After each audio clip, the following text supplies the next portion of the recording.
வாழ்க்கையில் எதுவும் காரணமில்லாமல் நடக்காது பிள்ளையே. அது இருந்தால் இது இல்லை, இது இருந்தால் அது இல்லை என்பது உண்மைதான். வாடாமல்லிக்கு ஆயுள் அதிகம், ஆனால் வாடாமல்லிக்கோ வாசம் கிடையாது. அது உனக்கு தெரியும் தானே. வாசமுள்ள மல்லிகைக்கோ ஆயுள் குறைவு. கொம்புள்ள மானுக்கோ வீரமில்லை. வீரமுள்ள கீரிக்கு கொம்பு இல்லை. கருங்குயிலுக்கு தோகை இல்லை. தோகையுள்ள மயிலுக்கு இனிய குரல் இல்லை. நீருக்கோ நிறம் கிடையாது. காற்றுக்கோ உருவம் கிடையாது. கதிரவனுக்கோ நிழல் கிடையாது. யார் வாழ்விலும் நிறைவில்லை, எவர் வாழ்விலும் குறைவில்லை. ஒன்றை கொடுத்து ஒன்றை எடுத்துக்கொண்டுதான் இருக்கிறது அனைவரின் வாழ்க்கையிலும். ஒவ்வொன்றிற்கும் ஒரு காரணம் இருக்கிறது பிள்ளையே. அதனை நீ புரிந்து கொண்டால் இப்படி புலம்பிக் கொண்டிருக்க மாட்டாய். எல்லாருடைய வாழ்விலும் அவர்கள் நினைத்தது நடப்பதில்லை. அனைவரின் வாழ்விலும் சந்தோஷம் நிலைத்திருப்பதில்லை. அதே நேரத்தில் அனைவரின் வாழ்க்கையிலும் கஷ்டங்கள் கொட்டி கிடைப்பதில்லை.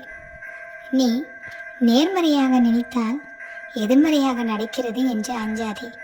உன் வாழ்க்கையில் எது நடக்க வேண்டும் என்று தீர்மானிக்கப்படுகிறதோ அது நிச்சயமாக நடக்கும். அதற்காக நீ நேர்மறையாக நினைத்தால் எதிர்மறையாக இருக்கிறது என்று எண்ண வேண்டாம். நீ எப்பொழுதும் போல நேர்மறையாக நினைத்து கொண்டே இரு. ஒரு நாள் நீ நினைத்தது நடக்கும். உன் வாழ்க்கையில் நீ இதுவரை ஆசைப்பட்டது எல்லாம் நிச்சயம் ஒரு நாள் நடக்கும். அதுவரை நீ பொறுமையாக காத்திருக்க வேண்டும். எது நடந்தாலும் சரி, அதனை ஏற்றுக்கொள்ளும் மனப்பக்குவம் உனக்கு வேண்டும். வாழ்க்கையில் வலிகள் வந்தாலும் சரி, துன்பங்கள் வந்தாலும் சரி, இன்பங்கள் வந்தாலும் சரி, அனைத்தையும் நீ கடந்துதான் போக வேண்டும். உனக்கு துணையாக உன் அம்மா நான் இருக்கும் பொழுது எதனை கண்டும் நீ அஞ்சவும் வேண்டாம், எதனை கண்டு பயந்து நடுங்கவும் வேண்டாம்.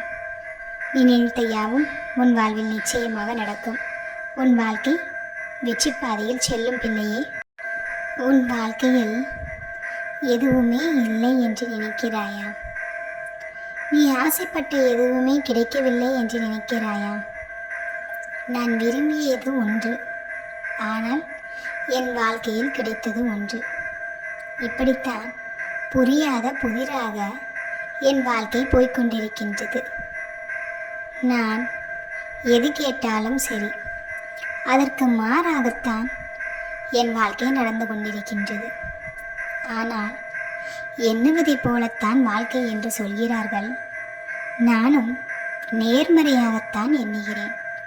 ஆனால் நான் எண்ணுவது நேர்மறையாக இருந்தாலும் அதற்கு எதிர்மறையாக நடக்கிறது என் வாழ்க்கையில். பலரும் என்னை பார்த்து சொல்கிறார்கள், நேர்மறையான எண்ணத்தை கொண்டு வாருங்கள், அப்பொழுது உங்கள் வாழ்க்கையில் நீங்கள் எண்ணியது அப்படியே நடக்கும் என்று.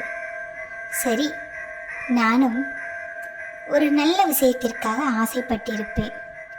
என் வாழ்க்கையில் இந்த விஷயம் நிச்சயமாக நடக்க வேண்டும் என்று. உதாரணத்திற்கு, நாளை நான் ஒரு கோவிலுக்கு போக வேண்டும் என்று இன்றே நினைத்திருப்பேன்.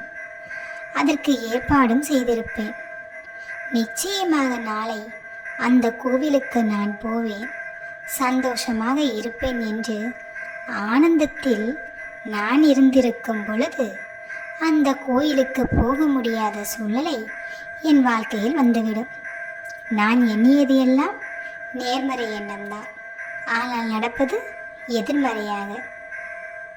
ஆனால் இது நான் நாளைக்கு கோயிலுக்கு போக மாட்டேன், நான் நினச்சது எங்கே நடக்க போகுது என்று நான் அசால்ட்டாக இருந்தால் நிச்சயமாக நான் அந்த கோவிலுக்கு போவேன். இதுதான் அம்மா என் வாழ்க்கையில் இதுவரை நடந்து கொண்டிருக்கின்றது. நேர்மறையான எண்ணங்களை கொண்டு வாருங்கள் என்று நீங்கள் சொல்கிறீர்கள். ஆனால் நான் நேர்மறையாக நினைத்தால் கூட அது நடக்க மாட்டேங்கி. என்னம்மா இந்த வாழ்க்கை புரியாத புதிராக இருக்கிறதே என்று நீ கேட்கிறாயா?